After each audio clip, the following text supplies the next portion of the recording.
পৰা এটা পুত্ৰ হ'ল, যদিও দুৰ্ভগীয়া তথাপিও এটা সন্তান হ'ল, নাম দিলে ধ্ৰুৱ। আমাৰ জীৱনত কেনেকৈ ধৰিম এতিয়া? ৰুচি সম্পন্ন কামবিলাক কৰি আমি উত্তমৰ দৰে সৰু সুৰা ফলবিলাক যদিও জীৱনত লাভ কৰি আছোঁ, আৰু তাকে জীৱনৰ চূড়ান্ত আনন্দ বুলি ভুল কৰি আমি সেইটোকে কোলাত লৈ নচুৱাই বগাই ঘূৰি আছোঁ। ধ্ৰুৱৰ দৰে ফল আমাৰ জীৱনলৈ আহিব বিচাৰি আছে। কাৰ দ্বাৰা? সুনীতিৰ পৰা।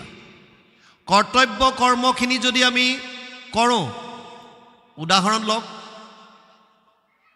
ছাত্ৰ ছাত্ৰীয়ে যদি সময়ত তেওঁলোকৰ কৰ্তব্য অনুযায়ী ভাল ধৰণে যদি পঢ়া শুনা কৰে, শিক্ষকৰ প্ৰতি, শিক্ষানুষ্ঠানৰ প্ৰতি শ্ৰদ্ধা সহকাৰে তেওঁলোকে যদি শিক্ষকৰ, শিক্ষানুষ্ঠানৰ উন্নতি বা যশস্যা বৃদ্ধিৰ কাৰণে হ'লেও নিজৰ কৰ্তব্য কৰ্মখিনি যদি সময়ত ভালদৰে কৰে, ডাঙৰ হ'লে তেওঁলোকে তাৰ ফলটো ভোগ কৰিব পাৰিব। আজি আপুনি মই যিটো ফল ভোগ কৰিছোঁ, এই ফলটো আমাৰ আগৰ, আজি যিখিনি কৰ্ম কৰিব ইয়াৰ ফলটো পাছত ভোগ কৰিব ভৱিষ্যতত। কৰ্তব্য কৰ্ম নিয়মমতে কৰি যোৱাটো উচিত, আৰু কৰ্তব্য বিভিন্ন সময়ত আমাৰ বিভিন্ন ধৰণৰ হ'ব পাৰে। আপুনি যদি এগৰাকী শিক্ষয়িত্ৰী বা শিক্ষক, স্কুলত থকাৰ সময়খিনি আপোনাৰ কৰ্তব্য হৈছে পাঠদান কৰা, ছাত্ৰ ছাত্ৰীক পঢ়োৱাটো আপোনাৰ কৰ্তব্য। যদি আপুনি তাত গাফিলতি কৰে, তেতিয়াহ'লে আপুনি কৰ্তব্যত আঘাত সানিছে। কিন্তু আপুনি যেতিয়া স্কুলৰ পৰা ঘৰলৈ আহিব, আপুনি কোনোবা সন্তানৰ পিতৃ, কোনোবা সন্তানৰ মাতৃ, সন্তানৰ প্ৰতি কৰিবলগীয়া কৰ্মখিনিও আপোনাৰ কৰ্তব্য। আপুনি কোনোবাৰ স্বামী, কাৰোবাৰ পত্নী, স্বামী আৰু পত্নীৰ কাৰণে কৰিবলগীয়া কৰ্তব্য, সেইখিনিও আপোনাৰ কৰ্তব্য। আপুনি এজন নাগৰিক, দেশৰ কাৰণেও আপোনাৰ কৰ্তব্য আছে। প্ৰতিটো মুহূৰ্তত নিজৰ কৰ্তব্য শাস্ত্ৰ অনুসৰি আপুনি কৰি যাব লাগিব। অৰ্জুনক কৈছে, নিয়তম কুৰু কৰ্ম ত্বম কৰ্ম জ্যায়ো হি অকৰ্মণ শৰীৰ যাত্ৰা পিছতে ন প্ৰসিদ্ধে দকৰ্মণি। 3য় অধ্যায় 8 নম্বৰ শ্লোক গীতা। হে অৰ্জুন, তোৰ কৰ্তব্য কৰ্ম তই নিজে কৰি যা, আৰু যদি নকৰ এদিন তোক শৰীৰটোৱে লগ নিদিয়া হ'ব। আপুনি যদি কৰ্তব্য কৰ্ম নকৰাকে, এইবাৰ আপোনালোকে চাইছে নাই নাজানো, কুম্ভ মেলাত কোনোবা এজন বাবাজী আহিছে, হাতটো ওপৰলৈ কৰি আছে, 20 বছৰ নে কি হ'ল, এতিয়া তললৈ নমাব নোৱাৰা হ'ল। বিহাৰত থাকোঁতে মই এজন দেখিছিলোঁ, বিহাৰৰ পৰা মই ছত্তীশগড় গৈছিলোঁ, বাটত এক ৰাতি থাকিবলগীয়া হ'ল। মই ৰিক্ৰুটমেণ্টৰ কাৰণে গৈছিলোঁ তেতিয়া। এক ৰাতি মাৰ্কেণ্ডেয় আশ্ৰমত আছিলোঁ, অমৰকণ্টক বুলি জেগা এটাত মাৰ্কেণ্ডেয় মুনিৰ আশ্ৰম আছে, তাত আছিলোঁ এক ৰাতি। আৰু পাছদিনা যাওঁতে ৰাতিপুৱা সময়ত এই তাত য'ৰ পৰা নৰ্মদা নদীৰ য'ৰ পৰা উদ্ভৱ হৈছে, তাৰ কাষতে আমি এজন ঋষিক দেখিছিলোঁ, সন্যাসীক, যি হাতটো ওপৰলৈ কৰি আছে। তেতিয়াই তেওঁৰ 8 বছৰ নে 9 বছৰ হৈছিল। আৰু এইবাৰ যেতিয়া ইয়াত, সিদিনাখন কোনোবা এজনে মোক ক'লে বোলে 20 বছৰ হৈছে, হাত এটা নমাব পৰা নাই। ফটকৈ মোৰ মনত পৰিছিল, হয়তো সেইজনো হ'ব পাৰে যিজনক মই নিজ চকুৰে দেখি আহিছিলোঁ, হাতটো ওপৰলৈ কৰি আছে। তেওঁলোকে ফিক্স হৈ গ'ল। আপুনি যদি শৰীৰৰ দ্বাৰা কৰ্ম নকৰে, আপোনাৰ যদি হাতটো চিধা কৰি বহুত দিন ৰাখি থয়, এই গোটেইবিলাক জাম হৈ যাব। সেইকাৰণে লৰচৰ কৰি থকাটো আটাইতকৈ প্ৰয়োজনীয়। আৰু কেনেকৈ কৰিব? শাৰীৰিক পৰিশ্ৰম। ভাগৱতে সেইকাৰণে এটা কথা কৈছে যে পৰিশ্ৰম কৰা। অকল জানি থ'লে কি হ'ব? ভাগৱতৰ বিভিন্ন কাহিনীৰ দ্বাৰা আমাক কিছুমান জ্ঞান দিছে। তাৰে এটা ডাঙৰ জ্ঞান হৈছে যে সাংসাৰিক জীৱনত পৰিশ্ৰম কৰিবলৈ শিকা। আজি অতি দুখৰ আৰু পৰিতাপৰ বিষয়, আমি বিশেষকৈ অসমীয়া মানুহৰ হাতৰ পৰা খেতি আৰু বজাৰ দুইটা বস্তু লাহে লাহে ওলাই গৈছে। আমি পৰিশ্ৰম নকৰা হ'লো। আগৰ জ্যেষ্ঠসকলক সোধক, স্কুল কলেজত যোৱাৰ আগত, অফিচ কাছাৰীলৈ যোৱাৰ আগত নিজৰ পথাৰত হাল বাইছিল, কোৰ মাৰিছিল। বৰ্তমান ল'ৰা ছোৱালীলৈ চাওক, মই নকওঁ যে 100%, হয়তো ক'ৰবাত 1-2% থাকিব পাৰে, কিন্তু ইন জেনেৰেল পৰিশ্ৰম কৰিব নিবিচাৰে। শাৰীৰিক পৰিশ্ৰম কমি গ'ল আৰু ফলস্বৰূপে কি হৈছে, বিভিন্ন বেমাৰে আমাক আঁকোৱালি ধৰিলে। আজি কাৰোবাৰ ঘৰলৈ গ'লে প্ৰথমে আইগৰাকীয়ে সোধে, বাপ চাহত চেনি খাবনে নাই, সোধে, আৰু কোনো বেয়াও নাপায়। এইটো বেলেগ কথা, আইগৰাকীয়ে কায়দা কৰি সুধিছে যে দুটা প্ৰশ্নৰ উত্তৰ একেলগে পাই যায়। চাহত চেনি দিমনে বুলি সোধাৰ লগে লগে ইনডাইৰেক্টলি সুধিছে যে তোৰ চাহ খাবলৈ মন আছে নাই, সেইটো ক। চাহত চেনি দিমনে নাই, ইনডাইৰেক্টলি সুধিছে তোৰ চাহ খাবলৈ মন আছে নে নাই, আছে যদি ক চেনি খাবিনে নাই। আৰু যদি কোনোবাই সুধিলে আমাৰ দৰে মানুহ থাকিলে কওঁ চাহেই নালাগে, নাখাওঁ। কিয়? পৰিশ্ৰম নাই। হাই ব্লাড প্ৰেছাৰ, বিভিন্ন ধৰণৰ এতিয়া অসুস্থতাত ভুগি আছে মানুহ। কিহৰ কাৰণে? শাৰীৰিক পৰিশ্ৰম কৰা বাদ দিলোঁ।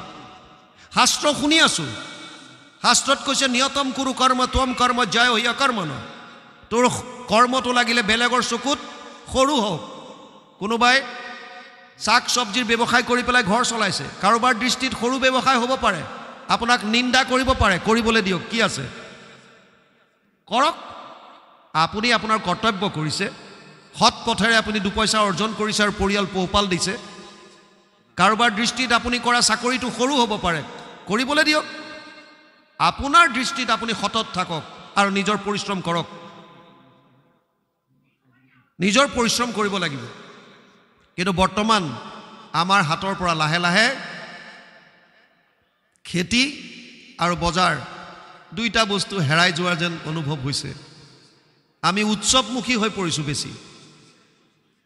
এটা উৎসৱকে বহুত দিন ধৰি কৰিবলৈ আমাৰ এইটো এটা অভ্যাসত পৰিণত হৈ গৈছে। বিহু অহাৰ লগে লগে 2 মাহ বিহুৰে ফাংচন, ৰাস অহাৰ লগে লগে এমাহ ধৰি ৰাসেই অনুষ্ঠান কৰা সময়ত, কিন্তু পৰিশ্ৰমখিনি, কৰ্মক্ষেত্ৰখিনি সেইখিনি পাহৰিবলৈ দিয়া নাই শাস্ত্ৰই, কৰিবলৈ কৈছে। নীতিগত কৰ্মখিনি কৰিলে তাৰ পৰা যিটো ফল আহিব সেইটো হৈছে ধ্ৰুৱ, সুনীতি। আৰু এটা ঘটনা চাওক, এনেকুৱা নহয় যে আমাৰ এনেকুৱা যিবিলাকে ৰুচিসম্পন্ন সমাজত, গাঁৱত যিবিলাকক বেয়া মানুহ বুলি কওঁ তেওঁলোকৰ ভাল গুণ নাই, এইটো অসম্ভৱ। গাঁৱৰ আটাইতকৈ যিটো বেয়া ল'ৰা বুলি কয়, কাৰোবাৰ ঘৰত কাৰোবাৰ যেতিয়া অসুখ হয়, অচানক কাৰোবাৰ বিপদ হয়, তেতিয়া দেখিব সেই বেয়াজনে গৈ আগত খাৰা হৈছে। ৰাতভৰ পহৰা দিয়াজন সেই বেয়াজন, হস্পিটাললৈ লৈ যোৱাজন সেই বেয়াজন। সৎ কৰ্ম তেওঁলোকেও কৰে, সত্যগুণ তেওঁলোকৰো আছে। এনেকৈ নীতিগত কাম কম পৰিমাণে হ'লে কৰিলেও তাৰ পৰাও যিটো ফল পাব সেইটো কৈছে ধ্ৰুৱ। উত্তানপাদে এদিন ৰাজসভাত বহি আছে, কাষত তেওঁৰ পত্নী সুৰুচি আৰু কোলাত লৈ আছে উত্তমক। তাৰমানে আমি আমাৰ জীৱনত ৰুচিসম্পন্ন কামবিলাক কৰি যিবিলাক ফল পাইছোঁ সেইটোকে আনন্দত মতলীয়া হৈ কোলাত তুলি ঘূৰি ফুৰিছোঁ। খাই ভাল পাইছোঁ, খাই আছোঁ, মোবাইল চাই ভাল পাইছোঁ, মোবাইল চাই আছোঁ, টিভি চাই ভাল পাইছোঁ, টিভি চাইছোঁ। সময় পাছ হৈ গৈ আছে, কিন্তু আমি ভাবিছোঁ এই সৰু সৰু সুখবিলাকে আমাৰ জীৱনৰ চূড়ান্ত লক্ষ্য বুলি। এইবিলাক সব বিনাশী, মাত্ৰ কিছুদিনৰ কাৰণে থাকিব, সদায় নাথাকে। চিৰন্তন সনাতন এটাই বস্তু, এইটো হৈছে পৰম আনন্দ, যিটো ভগৱান কৃষ্ণত পাব। উত্তানপাদ ৰাজসভাত বহি আছে, কোলাত লৈ আছে উত্তমক, কাষত বহি আছে সুৰুচি।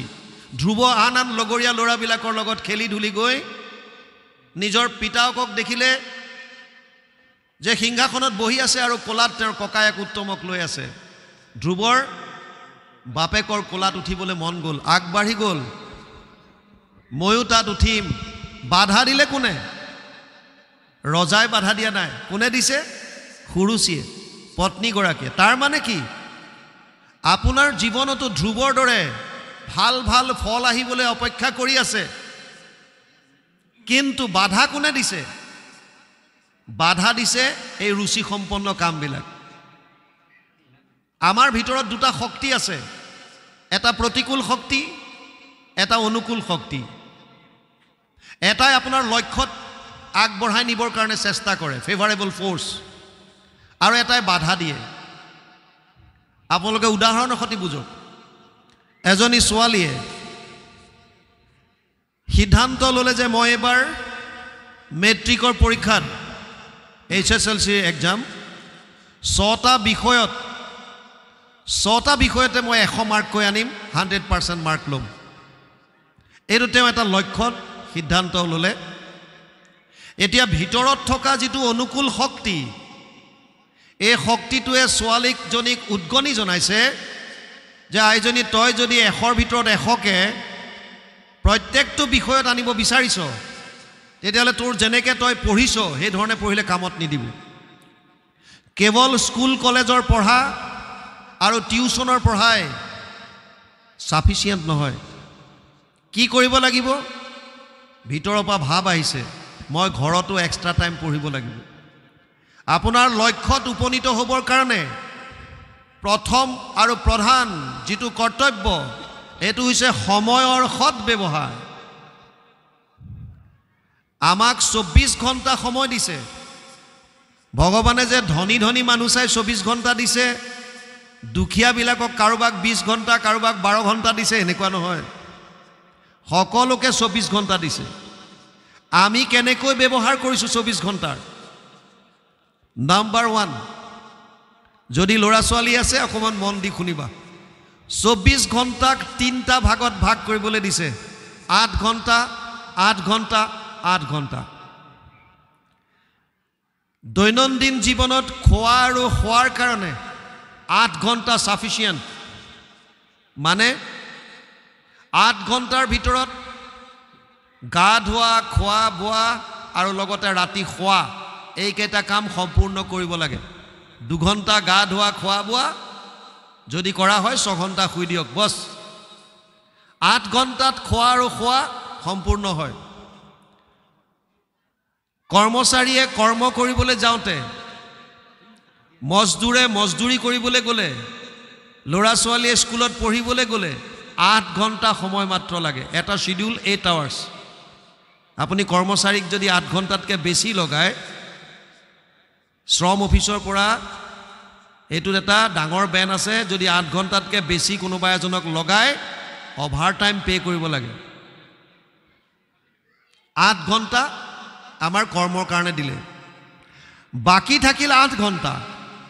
এই 8 ঘণ্টা কোনে কেনেকৈ ব্যৱহাৰ কৰিছে তাৰ ওপৰত নিৰ্ভৰ কৰিছে তেওঁৰ জীৱনৰ লক্ষ্যত উপনীত হ'ব পৰা নোৱাৰাৰ বিষয়টো। এই বাকী থকা 8 ঘণ্টা আমি কেনেকৈ পাৰ কৰোঁ? কোনোবাই দিনটো মোবাইল চাই পাৰ কৰাই দিছে 8 ঘণ্টাটো, কোনোবাই টিভি চাইছে, কোনোবাই গেম খেলিছে, কোনোবাই পৰচৰ্চা কৰিছে, পৰনিন্দা কৰিছে। এনেকৈ আমি 8 ঘণ্টা পাৰ কৰি দিলোঁ। কিন্তু যদি আপুনি লক্ষ্যত উপনীত হ'ব বিচাৰিছে, যদি কোনোবা সংগীতৰ জগতত আছে, তেওঁ যদি 8 ঘণ্টা ৰিৱাজ কৰে, যদি কোনোবা খেলৰ জগতত আছে, তেওঁ যদি 8 ঘণ্টা প্ৰেক্টিছ কৰে খেলৰ, যদি পঢ়া শুনাৰ ক্ষেত্ৰত আছে, এই 8 ঘণ্টা যদি এক্সট্ৰা পঢ়ে, তেতিয়াহ'লে তেওঁলোকে নিজৰ নিজৰ লক্ষ্যত উপনীত হ'ব পাৰিব।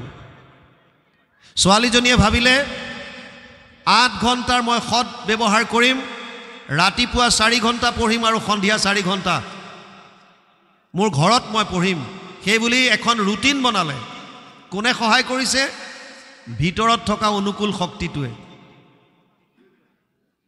আৰু এখন ৰুটিন বনালে, ৰাতিপুৱা 4টাত উঠিম, 4টাৰ পৰা 8টালৈকে মই 4 ঘণ্টা পঢ়িম, 8টা বজাত গা ধুই কিবা এমুঠি খাই মই স্কুলত যাম, ক্লাছ কৰিম, তাৰপিছত টিউচন, মই সন্ধিয়া 5টাত ঘৰ পামহি, আৰু 6টাৰ পৰা 10টালৈকে পুনৰ মই পঢ়িম, 10টাত মই শুই যাম।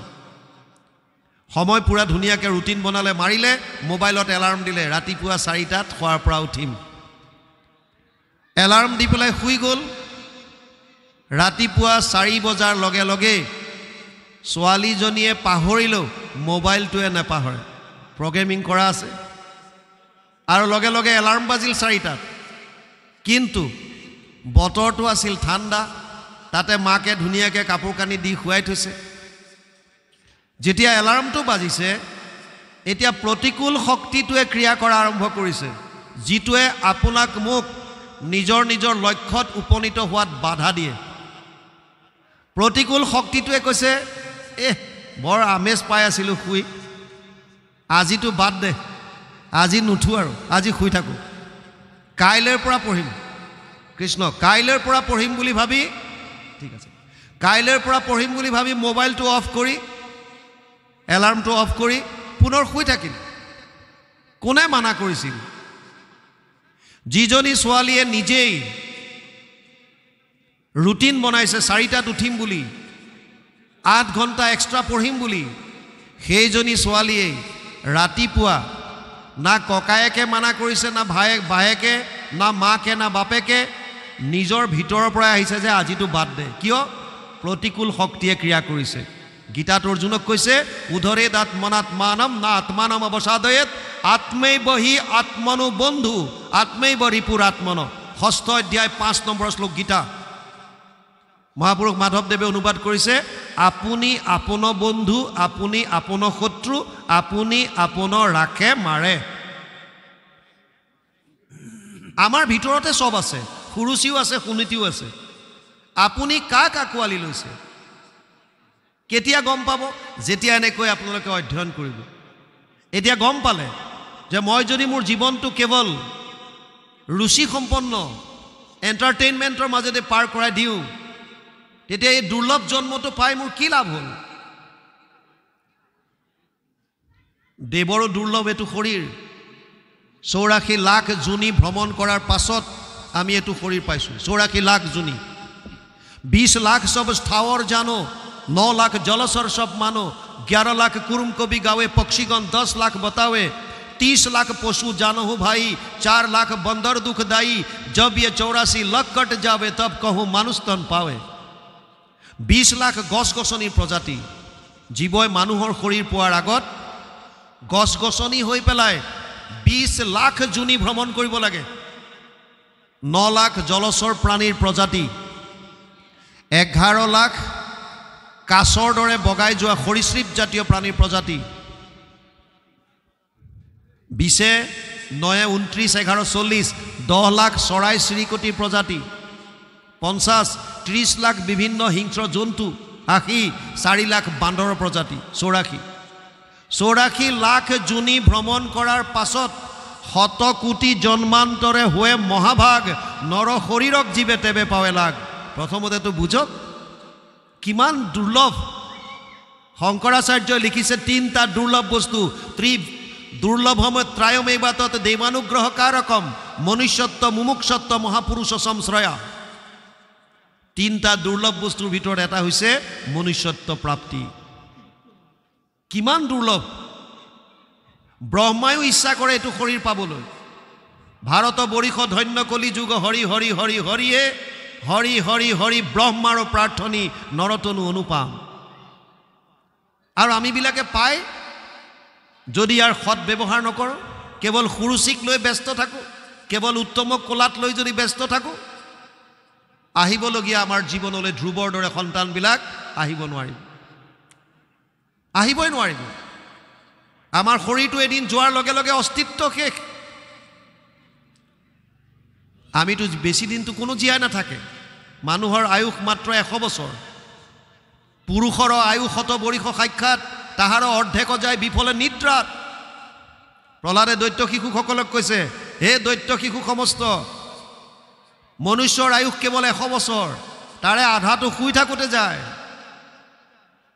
20 বৰিষ যায় বালক ক্ৰীড়াত, আৰু 20 যায় জৰা অৱস্থাত। 20 বছৰ বাল্য খেলত গুচি গ'ল, 20 বছৰ বৃদ্ধ অৱস্থাত গুচি গ'ল। চকুৰে নেদেখে, কাণেৰে নুশুনে, লাখুটি ল'ব লাগে, বিচনাত মাত্ৰ পৰি থাকে। 20 বছৰ তেনেকেই। জীৱা অৱশেষ আয়ু থাকয় যুৱাত, সিও কামে ক্ৰোধে লোভে যায় অজ্ঞানত।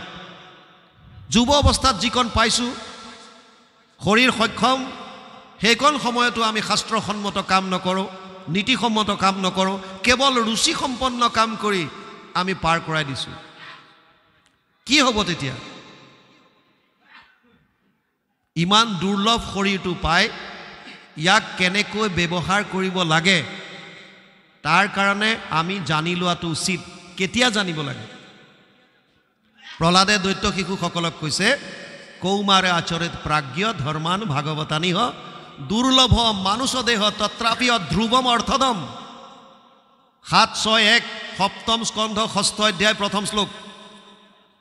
দুৰ্লভ মনুষ্য জন্ম যিটো পায়া বুদ্ধিমন্ত যেবে হয়, কুমাৰ কালতে হুয়া একমত ভকতিক আচৰণ। কুমাৰ কালৰ পৰা আচৰণ কৰিবলৈ কৈছে। আপোনালোকে সাধাৰণ বস্তু এটা বজাৰৰ পৰা আনিলে, এটা লেপটপ, এটা মোবাইল, ফ্ৰিজ, মাইক্ৰৱেভ, যি আনক, তাৰ লগত এখন মেনুৱেল দিয়ে, লিফলেট এখন দিয়ে, কেনেকৈ ব্যৱহাৰ কৰিব লাগে এইটো আগতে পঢ়ি চাব লাগে। এই বস্তুটো কেনেকৈ ব্যৱহাৰ কৰিম, মূল্যৱান বস্তু এটা আনিছোঁ, ইয়াক যদি প্ৰপাৰলি ব্যৱহাৰ নকৰোঁ তেতিয়াহ'লে নষ্ট হৈ যাব। এইটো জ্ঞান আমাৰ আছে আৰু সেইকাৰণে আমি দোকানীৰ পৰা বুজোঁ, নিজে পঢ়ি চাওঁ। কিন্তু দেৱৰো দুৰ্লভ, এই মানুহৰ শৰীৰটো পাই ইয়াক কেনেকৈ ব্যৱহাৰ কৰিব লাগে তাৰ কাৰণে আমি মেনুৱেল পঢ়িছোঁ নে নাই? আৰু যদি পঢ়িছোঁ, কেতিয়া?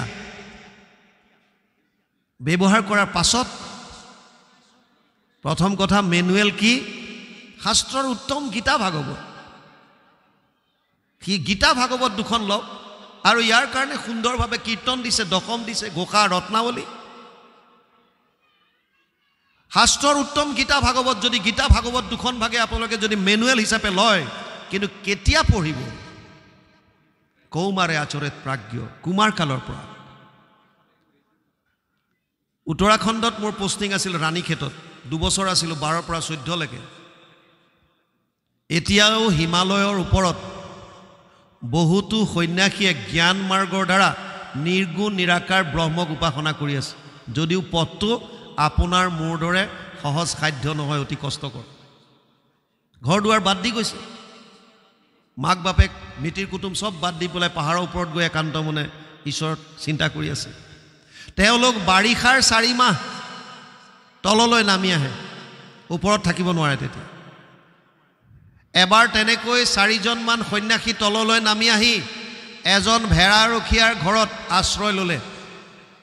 ভেড়াৰখীয়াজনে যদিও আৰ্থিকভাৱে ইমান তেওঁ উন্নত নাছিল, তথাপিও সাধ্য অনুসাৰী সন্ন্যাসীকেইজনক বহুত শুশ্ৰূষা কৰিলে।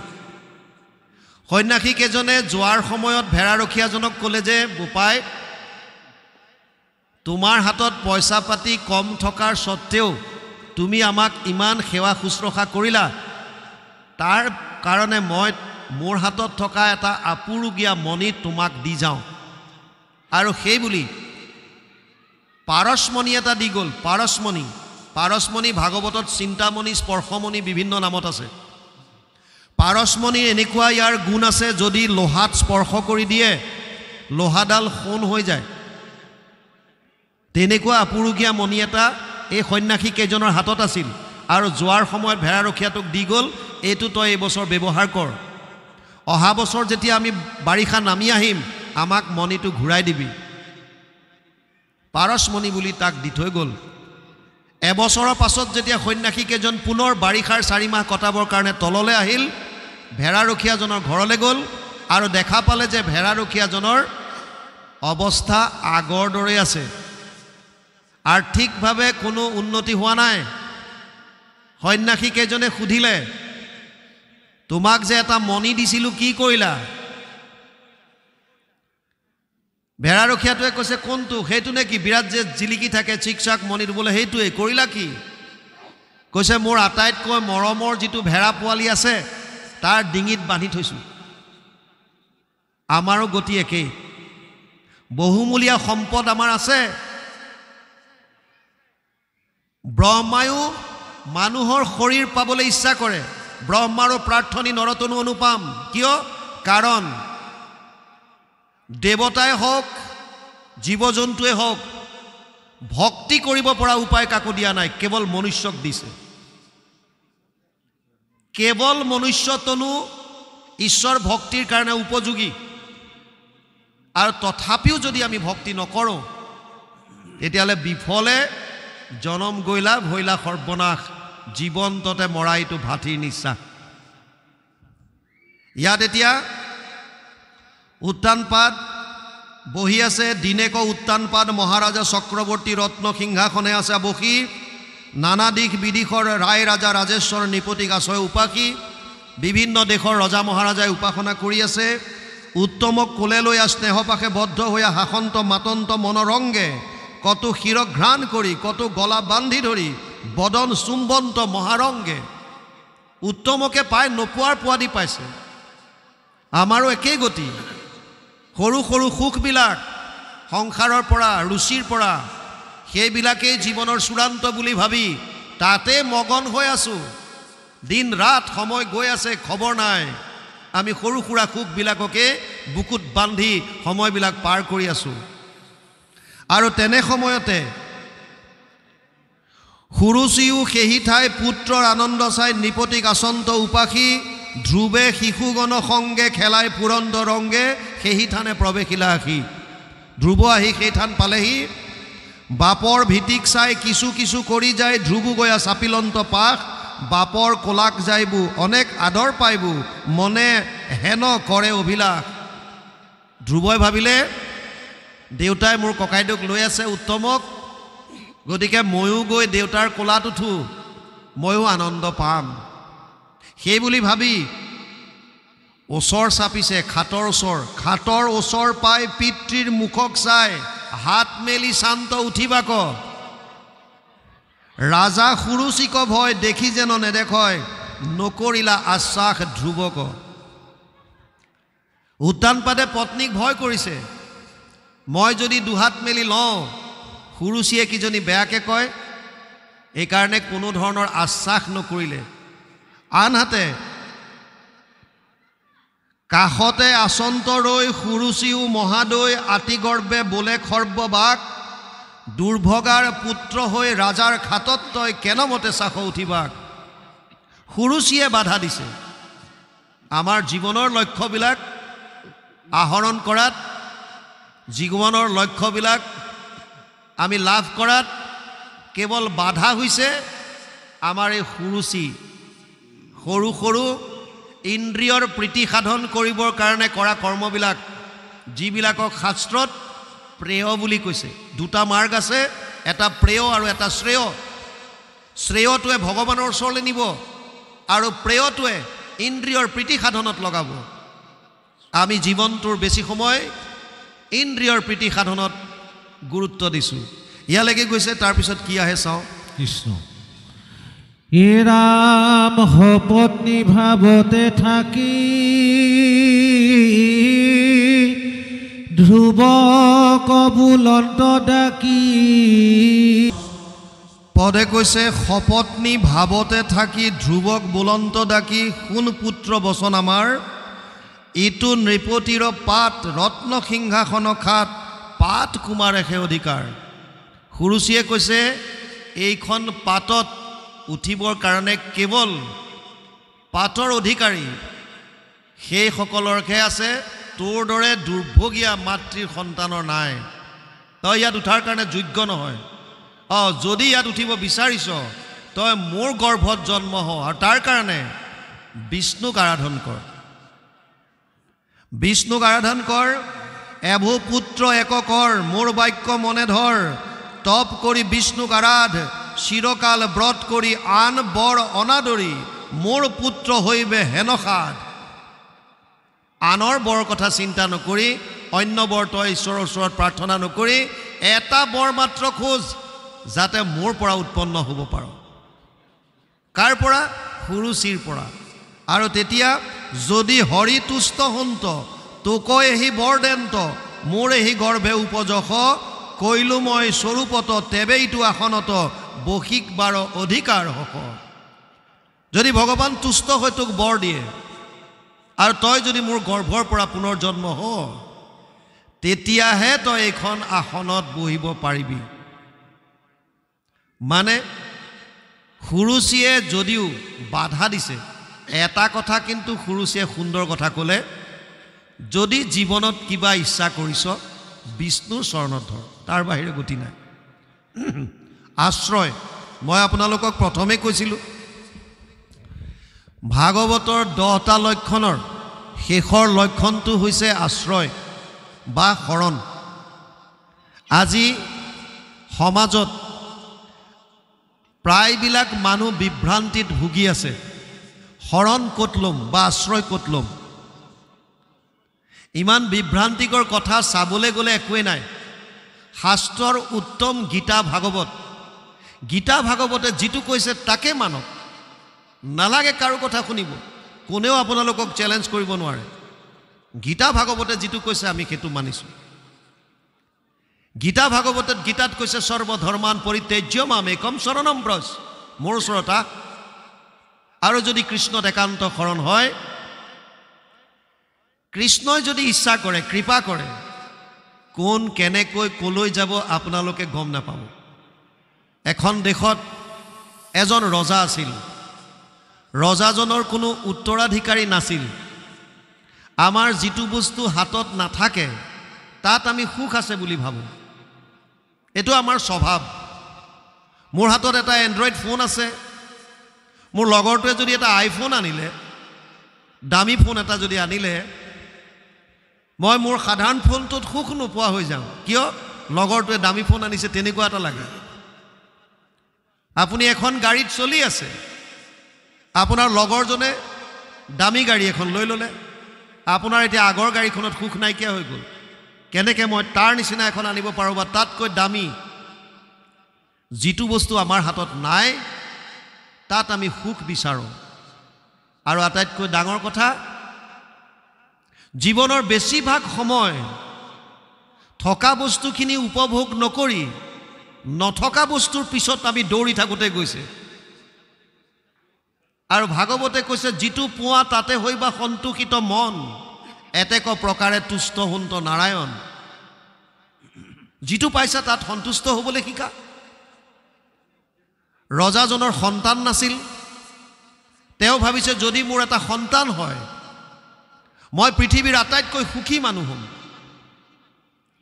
আৰু লগে লগে তেওঁ উপায় বিচাৰি, উপদেশ বিচাৰি বিভিন্ন জনৰ ওচৰত যোৱা আৰম্ভ কৰিলে। জীৱনত যদি কেতিয়াবা আপোনালোকৰ সংঘাত আহে, প্ৰাৰব্ধত যিটো লৈ আহিছোঁ আমি ভোগ কৰিবই লাগিব, তাৰ কাৰণে বিচলিত নহ'ব। মূলত খালি ধৰক, ৰখোৱা এজনেই আছে যিজনে আপোনালোকক পৰিত্ৰাণ কৰিব, ৰক্ষা কৰিব। আমিবিলাকো বিভিন্ন জনৰ ওচৰত উপদেশ ল'ব যাওঁ। আপুনিতো আপোনাৰ জীৱনত অহা সংঘাতৰ পৰা পৰিত্ৰাণ বিচাৰিছে, হয়, কিন্তু বহুজনে আপোনাৰ কথা চিন্তা নকৰি তেওঁলোকে সুবিধা ল'ব।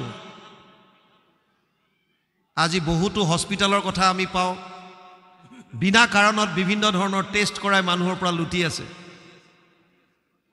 গৈছে সৰু কিবা এটা বেমাৰত, কিন্তু বিভিন্ন ধৰণৰ টেষ্ট কমিশ্যন আগতে ফিট থাকে আৰু মানুহৰ পৰা বিভিন্ন ধৰণৰ সুবিধা লৈছে।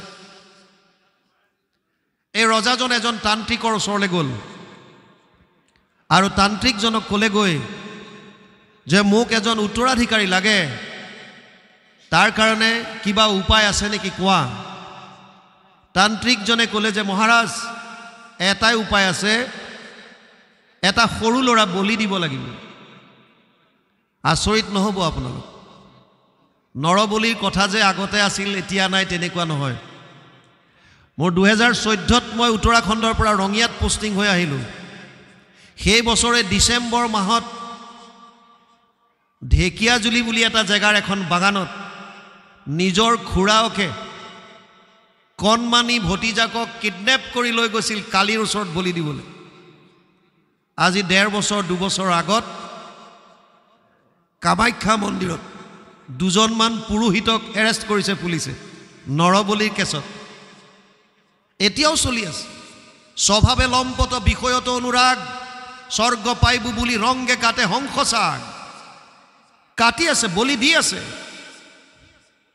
নৰবলি পৰ্যন্ত দিবৰ কাৰণে মানুহে কুণ্ঠাবোধ কৰা নাই, কেৱল স্বৰ্গৰ আশাত।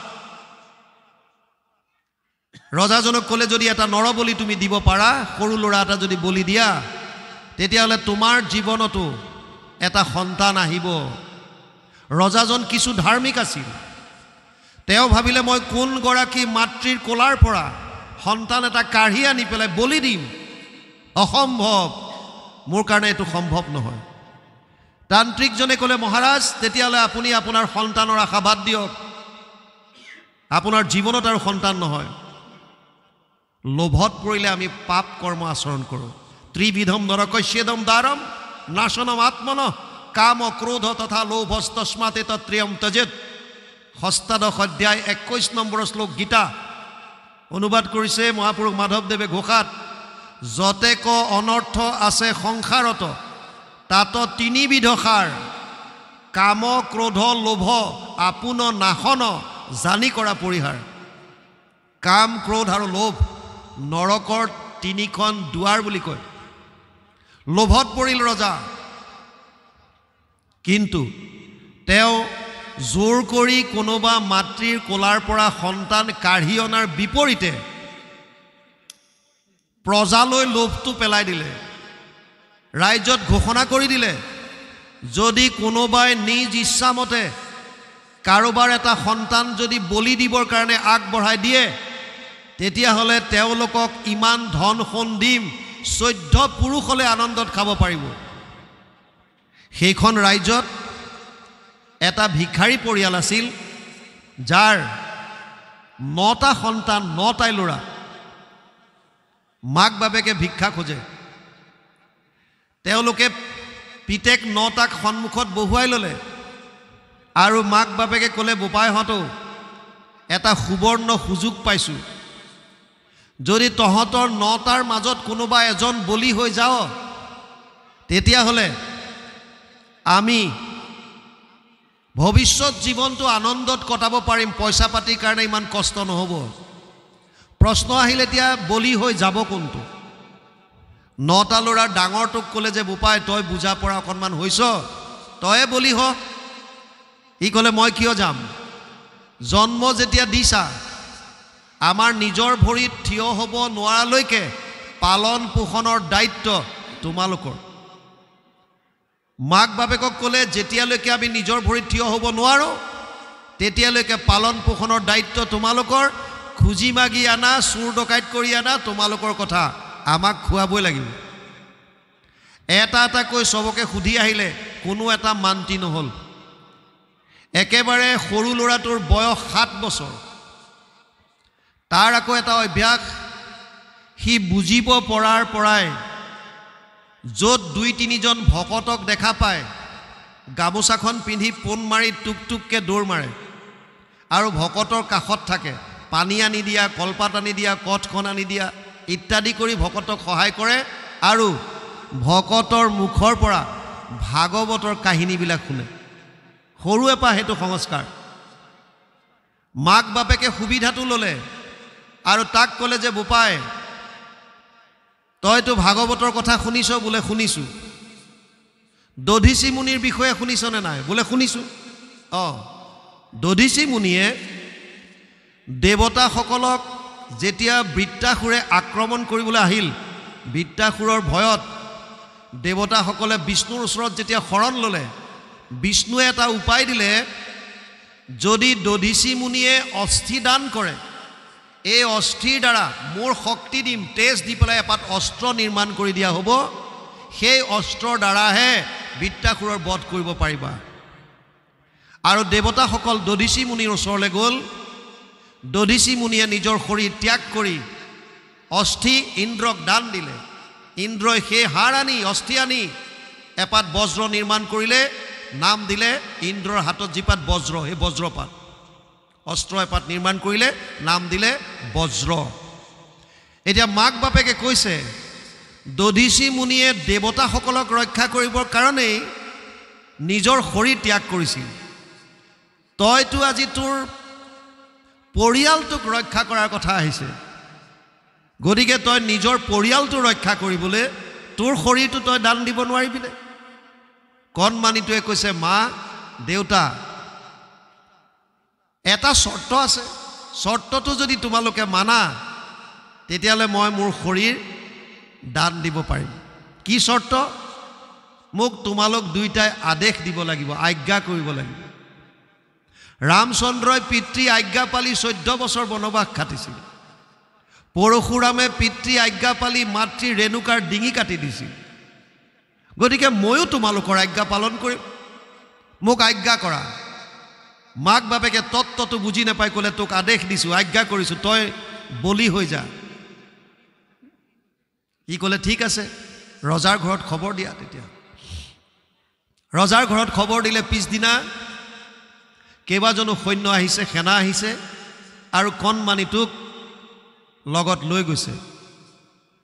খবৰটো গোটেই গাঁৱত বিয়পি পৰিল। 7 বছৰীয়া ল'ৰা এটা বলি দিবৰ কাৰণে লৈ গৈছে। গোটেই গাঁৱৰ মানুহ জুম বান্ধিলে। ল'ৰাটোৱে খুব কান্দিছে আৰু গাঁৱৰ মানুহবিলাকৰ মুখলৈ চাইছে, ভাবিছে কোনোবাই কিজনী কয় এই বোপাইটোক নিব নালাগে, আমি গাঁও পাতি আছোঁ কিয়? আৰে তহঁতক খোৱা বোৱাৰ দায়িত্ব আমি গাঁওখনে ল'ম, কিয় আছোঁ আমি? আপুনি চাকৰি সংক্ৰান্তত ঘূৰি ফুৰোঁতে ভাৰতত এনেকুৱা গাঁৱৰ খবৰ পাইছোঁ য'ত কাৰোবাৰ ঘৰত ল'ৰা ছোৱালীৰ যেতিয়া বিয়া হয় মাক বাপেকে ফুটা কৰি এটাও খৰচ কৰিব নালাগে। কোনে কৰে? গাঁৱৰ মানুহে। গাঁৱৰ মানুহে কণ্ট্ৰিবিউশ্যন উঠায়, দান বৰঙণিৰ দ্বাৰা এই ল'ৰা বা ছোৱালীটোৰ বিয়া উঠাই দিয়ে। আৰু আপোনালোকে জানি আচৰিত হ'ব, আমাৰ অসমত তেজপুৰৰ ওচৰত বালিপাৰা বুলি এটা জেগাত এখন বড়ো গাঁৱত এইটো পৰম্পৰা এতিয়াও আছে, ষ্টিল। তেওঁলোকে গাঁৱৰ মানুহে কাৰোবাৰ ঘৰত বিয়া হ'লে তেওঁলোকে দান বৰঙণি উঠাই পেলাই বিয়াখন পাৰ কৰি দিয়ে। ল'ৰাটোৱে চবৰ মুখলৈকে চাইছিল, কিজানি কোনোবাই কয় নেকি যে বোপাইটোক নিব নালাগে, আমি সহায় কৰিম। কোনেও নামাতিলে। খুব কান্দিছে সি, সৰু ল'ৰা। কান্দি কান্দি বাৰে বাৰে পিছলৈ চাই চাই গৈ আছে। মাক বাপেক ককায়েক গাঁৱৰ মানুহ মিতিৰ কুটুম কোনেও সহায়ৰ হাত আগ নবঢ়ালে। ল'ৰাটোক মহাৰাজৰ ওচৰত থিয় কৰাই দিলে। মহাৰাজে তান্ত্ৰিকজনক খবৰ দিলে। তান্ত্ৰিকজনে লগত এজন কাটোৱাল লৈ আহিল, যোনে বলি দিয়ে, প্ৰকাণ্ড তৰোৱাল এখনৰ লগত। আৰু আহি মহাৰাজক ক'লে, মহাৰাজ বলক এখন নদীৰ পাৰলৈ যাওঁ। বলি এই সৰু ল'ৰাটোক লগত লৈ এখন নদীৰ পাৰলৈ গ'ল। এটা প্ৰকাণ্ড মূৰ্তি সাজিলে আৰু সন্মুখত এটা বলি শাল সজাই দিলে। ল'ৰাটোক মাহ হালধিৰে নোৱাই ধুৱাই এধাৰি মালা পিন্ধাই বলি সজাই দিয়া হ'ল। আৰু তাক ক'লে বলিশালত মূৰটো দে। বৰ ধুনীয়া ল'ৰা, কণমানি ল'ৰা যদিও সি বলিশালত মূৰটো দিছে, মন্ত্ৰ উচ্চাৰিত হৈছে, কাটোৱালে তৰোৱালখন লৈ কাটিবলৈ ৰেডি। ৰজাৰ বুকুখন কিবা এটা হৈ পৰিছে আৰু তাক ক'লে যে বোপায়ো, তোৰ শেষ ইচ্ছা যদি কিবা আছে ক, অন্তিম ইচ্ছা। কণমানিটোৱে কৈছে, মহাৰাজ মোৰ বয়স কেৱল 7 বছৰ, গোটেই জীৱনটো মোৰ সন্মুখত আছে আৰু আপুনি মোৰ ইচ্ছাৰ কথা সুধিছে। মোৰ কি ইচ্ছা? মোৰ গোটেই জীৱনটো আছে, কিন্তু আপোনাক লাগে সন্তান আৰু মোৰ মা দেউতাক লাগে ধন। আপোনালোক দুই পক্ষৰ মাজত মোৰ ইচ্ছা ক'ৰ পৰা আহিব? মই ক'লোৱেই যেনিবা, আপুনিতো মানিব নোৱাৰে, আপোনাক সন্তান লাগে আৰু মোৰ মা দেউতাইতো মোক অলৰেডি দিলে টকা পইচা, গতিকে আপুনি মোক বলি দিয়ক। ৰজাই ক'লে, নহয়, সৰু সুৰা কিবা ইচ্ছা আছে যদি ক, কিবা খাবলৈ মন গৈছে, কিবা কৰিবলৈ মন গৈছে, সৰু সুৰা। ল'ৰাটোৱে ক'লে, তেতিয়াহ'লে অকণমান সময় দিয়ক, 10 মিনিট, মই অকণমান কিবা কাম এটা কৰি লওঁ। আৰু সেই বুলি বালিঘৰ সাজিলে 4টা। জ্যেষ্ঠসকলে গম পাব, আজিকালি ল'ৰা ছোৱালী বালিঘৰ গম নাপায়। আগতে নদীত গা ধুব গৈছিল মানুহ। নদীত গা ধুবলৈ যাওঁতে তাৰ আগতে বহুতে বালিত গোটাই পেলাই ঠেপ ঠেপ ঠেপ কৰি বালিঘৰ সাজে, এফালে এখন দুৱাৰৰ নিচিনাকৈ বনায়, এনেকৈ খেলে। ল'ৰাটোৱে 4টা ঘৰ বনালে। প্ৰথম ঘৰটোৰ ওচৰত সেৱা লৈছে, কিবা প্ৰাৰ্থনা গাব বিচাৰিছে যদিও পৰা নাই, হুক হুকাই কান্দিছে সি খালি, আৰু বালিঘৰটো ভাঙি পেলালে। দ্বিতীয় ঘৰটোৰ ওচৰত গ'ল, তাতো সেৱা লৈ কিবা গাব বিচাৰিছে, পৰা নাই, ভাঙিলে। তৃতীয় ঘৰটোও ভাঙিলে। চতুৰ্থ বালিঘৰটোৰ ওচৰত যেতিয়া সি সেৱা লৈছে, তাৰ যেন মুখলৈ কিবা এটা ৰূপান্তৰ, কিবা এটা চেঞ্জ আহিছে। ই চকু পানী মোহাৰি দিলে আৰু তাৰ পৰা হাঁহি হাঁহি উঠি আহিল। আহি বলিশালত মূৰটো পাতি ক'লে, মহাৰাজ আদেশ কৰক। তান্ত্ৰিকজনে ভয় খাই গ'ল, ই কিবা যাদু মন্ত্ৰ জানে নেকি? 4টা ঘৰ বনাই 3টাই ভাঙি দিলে। ইয়াক যদি ঘাপ মাৰি দিলে মোৰ ডিঙিটো সৰি পৰে। তাক সুধিলে, তই এইবিলাক কি যাদু মন্ত্ৰ কৰিলি? সি একো মতা নাই। মহাৰাজে সুধিলে, বোপাই এইবিলাক কি কৰিলা? ই কৈছে, শুনক মহাৰাজ, এই 4টা মোৰ আশ্ৰয়ৰ স্থান আছিল। মানে প্ৰথমটো আছিল মোৰ মোৰ পিতা মাতাৰ আশ্ৰয়। সৰু সন্তানবিলাকে জীৱনত যেতিয়া আগত ক'ৰবাত বিপদ দেখে, দৌৰ মাৰি গৈ মাকৰ কোলা বা দেউতাকৰ কোলা যদি পায়, নিজকে সুৰক্ষিত বুলি অনুভৱ কৰে। আপুনি কোনোবা সৰু ল'ৰা ছোৱালীক জোকাবচোন, তাক ভয় খুৱাব। ই যদি মাকৰ কোলা পাই গ'ল, দেউতাকৰ যদি কোলা পাই গ'ল, আপোনাক এনেকৈ দেখুৱাই দিব, কিয় এতিয়া মোক কোনো একো কৰিব নোৱাৰে, মই সুৰক্ষিত ঠাইত আছোঁ। মাকৰ কোলা, দেউতাৰ কোলা। যি মা দেউতাক মই মোৰ চূড়ান্ত আশ্ৰয় বুলি ইমান দিন ভাবিছিলোঁ, এই মা দেউতাই মোক আজি কেইটামান টকাৰ বিনিময়ত বলি সজাই পঠাই দিলে। গতিকে এয়া মোৰ আশ্ৰয় হ'ব নোৱাৰে, ভাঙি দিলে। দ্বিতীয়টো কাৰ আশ্ৰয়? দ্বিতীয়টো মোৰ মিতিৰ কুটুম, মোৰ গাঁৱৰ মানুহ। আমি গাঁও পাতি কিয় আছিলোঁ? যদি বিপদৰ সময়ত, এঘৰৰ বিপদত যদি সকলোৱে হাত উজান নিদিয়ে, তে গাঁও পাতি থকাৰ লাভ কি? কিন্তু কোনেও হাত নেমেলিলে, সহায়ৰ হাত কোনেও আগ নবঢ়ালে। মোক যেতিয়া লৈ আহিছিল, মাত্ৰ চবে ৰং চাইছে। মই কান্দি কান্দি চবৰ চকুলে চাইছিলোঁ, ভাবিছিলোঁ কোনোবাইতো মাতিব, কোনো এজনে নামাতিলে। এইবিলাকো মোৰ কাৰণে কোনো মূল্য নাই, আশ্ৰয় ভাঙি পেলালে। তৃতীয়টো কাৰ আশ্ৰয়? ই কৈছে, মোৰ ভাগ্য। আমি 9টা ল'ৰা, 8টাৰ ভাগ্য ভাল। ভাগ্য মানে প্ৰাৰব্ধ। মই চবতকৈ সৰু, অথচ মোৰেই ভাগ্য বেয়া। সেইকাৰণে ভাগ্যক ধিয়াই থাকিও মোৰ লাভ নহ'ল, মই সেইটো আশ্ৰয় ভাঙি দিলোঁ। মহাৰাজে ক'লে, কিন্তু তুমি 4ৰ্থটো আশ্ৰয় তুমি নাভাঙিলা, এইটো কাৰ আশ্ৰয়? কণমানিটোৱে কৈছে, মহাৰাজ এইটোৱে মোৰ অন্তিম আশ্ৰয় আছিল, ভগৱান বিষ্ণুৰ চৰণ। যেতিয়াই মই কৃষ্ণক স্মৰণ কৰিলোঁ, হে প্ৰভু, শেষ আশ্ৰয় হিচাপে তোমাৰ চৰণত আহিলোঁ। মই মোৰ সমস্ত তোমাৰ চৰণত অৰ্পণ কৰি দিলোঁ। Total surrender. তোমাৰ যি ইচ্ছা তুমি কৰা। আৰু তেতিয়া যেন ভগৱানে মোক হৃদয়ৰ পৰাই ক'লে, বোপাই কিয় চিন্তা কৰিছ? মইতো তোৰ লগত আছোঁ। ইহঁতে কাটিলে তোৰ শৰীৰটো নষ্ট কৰিব পাৰিব, তই শৰীৰ নহয়, তই আত্মা। আমি মই বুলি ক'লে 2টা বস্তু আছে ইয়াত। এটা হৈছে পঞ্চভূতি শৰীৰ, আৰু এটা হৈছে ইয়াৰ ভিতৰত থকা আত্মা। এই শৰীৰটো মই নহয়। যেনেকৈ এইখন কাৰ গামোচা? মোৰ গামোচা। মই গামোচাখন নহয়। এইখন কাৰ চেলেং বা বৰ কাপোৰ? মোৰ চেলেং, মানে মই চেলেংখন নহয়। এইটো কাৰ হাত?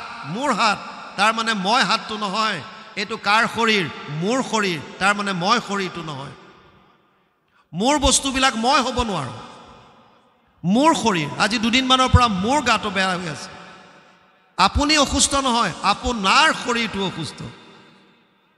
ভগৱানে যেন ভিতৰৰ পৰা ক'লে, বোপাই তই শৰীৰ নহয়, তই আত্মা। আৰু ইহঁতে তোৰ শৰীৰটো নষ্ট কৰিব পাৰিব, তোক কাটিব নোৱাৰে। নৈনম চিন্দন্তি শস্ত্ৰাণি নৈনম দহতি পাৱক না চৈনম ক্লেদয়ম তপোনা শোষয়তি মাৰুত অচেদ্যোয়ম দাহ্যোয়ম অক্লেদ্যව সূচ্যএব চ নিত্য সৰ্বগতষ্ঠানুৰ অচলোয়ম সনাতন। গীতা 2য় অধ্যায় 23 আৰু 24 নম্বৰ শ্লোক। অৰ্জুনক কৈছে, হে অৰ্জুন, আত্মাক অস্ত্ৰ শস্ত্ৰই কাটিব নোৱাৰে। নৈনম চিন্দন্তি শস্ত্ৰাণি, জুয়ে পুৰিব নোৱাৰে। নৈনম দহতি পাৱক, পানীয়ে তিয়াব নোৱাৰে, বায়ুৱে শুহিব নোৱাৰে। আত্মা অচ্ছেদ্য, অদাহ্য, ই নিত্য, ই সনাতন। ভগৱানে যেন মোক ক'লে, বোপাই যেনেকৈ কাপোৰ ফাটি গ'লে নতুন বস্ত্ৰ পৰিধান কৰে, তেনেকৈ আত্মাই এটা শৰীৰ ত্যাগ কৰিলে অযোগ্য যেন পালে সেই শৰীৰটো ত্যাগ কৰি বেলেগ শৰীৰ ধাৰণ কৰে বাসামচি জীৰ্ণানি যথা বিহায় নবানি গৃহণতি নৰোপৰাণী তথা শৰীৰানি বিহায় জীৰ্ণানি অন্যান সংয়াতি নবানি দেহি গীতা 2 অধ্যায় 22 নম্বৰ শ্লোক অৰ্জুনক কৈছে হে অৰ্জুন কাপোৰ ফাটি গ'লে বস্ত্ৰ ফাটি গ'লে যেনেকৈ নতুন বস্ত্ৰ পৰিধান কৰে তেনেকৈ আত্মাই এটা শৰীৰ ত্যাগ কৰি বেলেগ শৰীৰ ধাৰণ কৰে আত্মাৰ মৰণ নাই কণমানিটোৱে কৈছে মহাৰাজ মোক যেন ভগৱানে ক'লে তই কিয় চিন্তা কৰিছ তই মোৰ ওচৰত আহিছ মই দুহাত মেলি ৰৈ আছো উঠ নিৰ্ভয় হৈ যা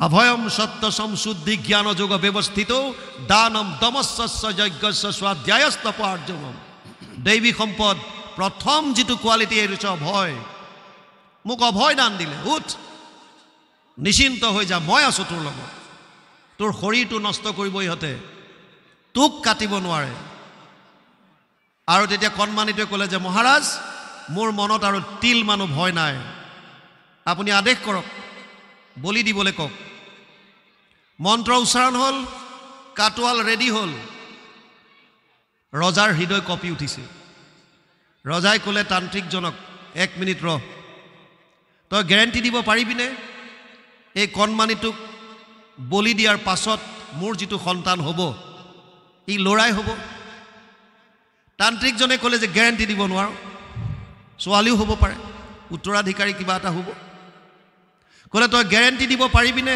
এই সন্তানটো বলি দিয়াৰ পাছত মোৰ যিটো সন্তান হ'ব ই এনেকুৱা সংস্কাৰী হ'ব মাক বাপেকৰ কেৱল এটা আজ্ঞা পালন কৰিবৰ কাৰণে 7 বছৰ বয়সত নিজৰ শৰীৰ ত্যাগ কৰিবৰ কাৰণে ওলাই আহিব পাৰিছে এনেকুৱা সংস্কাৰী সন্তান তান্ত্ৰিকে ক'লে গ্যাৰেণ্টি দিব নোৱাৰো তাৰ বা কি প্ৰাৰব্ধ লৈ আহে কি সংস্কাৰ লৈ আহে মহাৰাজে সুধিলে তই গ্যাৰেণ্টি দিব পাৰিবিনে এই সন্তানটো বলি দিয়াৰ পাছত মোৰ যিটো সন্তান হ'ব তাৰ ভগৱান কৃষ্ণত এনেকুৱা বিশ্বাস এনেকুৱা আস্থা কেৱল কৃষ্ণৰ চৰণত শৰণ লোৱাৰ পাছত নিৰ্ভীক হৈ উঠি আহিছে বলি দিবৰ কাৰণে আৰু হাঁহি হাঁহি বলিশালত ডিঙি পাতি দিছে এনেকুৱা কৃষ্ণৰ ভক্ত তান্ত্ৰিকে ক'লে গ্যাৰেণ্টি দিব নোৱাৰো মহাৰাজে ক'লে তেতিয়ালে তোৰ তাম ঝামবিলাক বন্ধ কৰ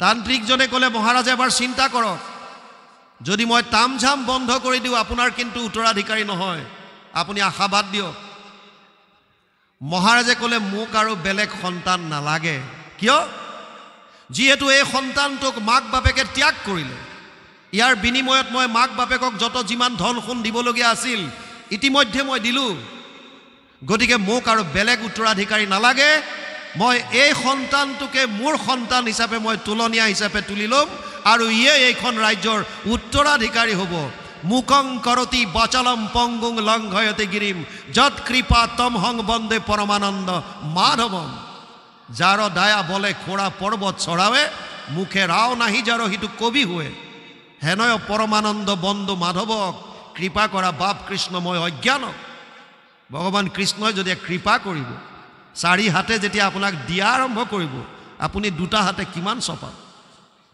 আৰু যদি তেওঁ নিয়া আৰম্ভ কৰে 4টা হাতে যেতিয়া আপোনাৰ পৰা নিয়া আৰম্ভ কৰিব আপুনি 2টা হাতে কি বাধা দিব গতিকে আশ্ৰয়টো শুদ্ধ কৰিব লাগিব আশ্ৰয় শৰণ একাৰণে ইয়াত খুৰুচিয়ে এটা কথা ভাল ক'লে যে বিষ্ণুৰ চৰণত ধৰ বিষ্ণুক গৈ সেৱা কৰ তাৰ পাছত কৈছে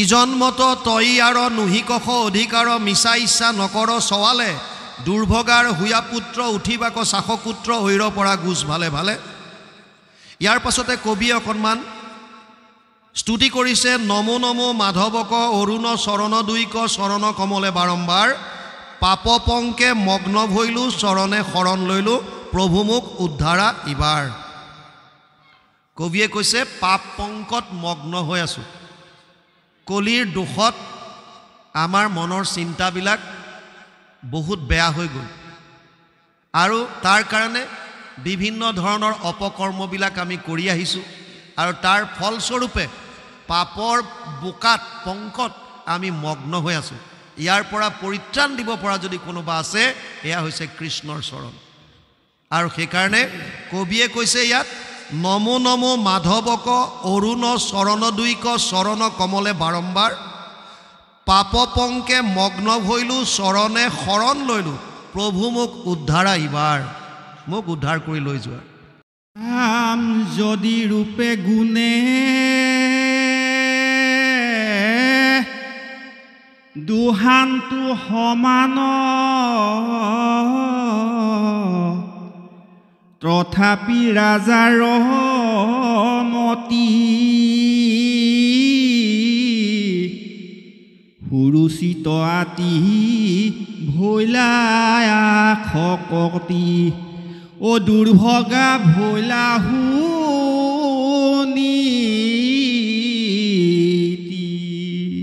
কৃষ্ণ ছবি ছবি দিনে কয় টান পদ মহাৰাজা চক্ৰৱৰ্তী ৰত্নসিংহাসনে আছা বহি নানা দিশ বিদিশৰ ৰায় ৰাজা ৰাজেশ্বৰ অনিপতিক আশ্ৰয় পাখি ৰাম উত্তমক কুলে লয়া স্নেহ পাখে বদ্ধ হুয়া শাসন তমা তন্ত মন ৰঙে কতু হীৰ জ্ঞান কৰি কতু গলা বান্ধি ধৰি বদন সুমন্ত মহাৰঙে ৰাম হুৰু চিৰু হেহি ঠাই পুত্ৰ আনন্দ চাই নিপতিক আচন্তায় পাখি ধুবে শিশু গণ সংগে খেলাই ফুল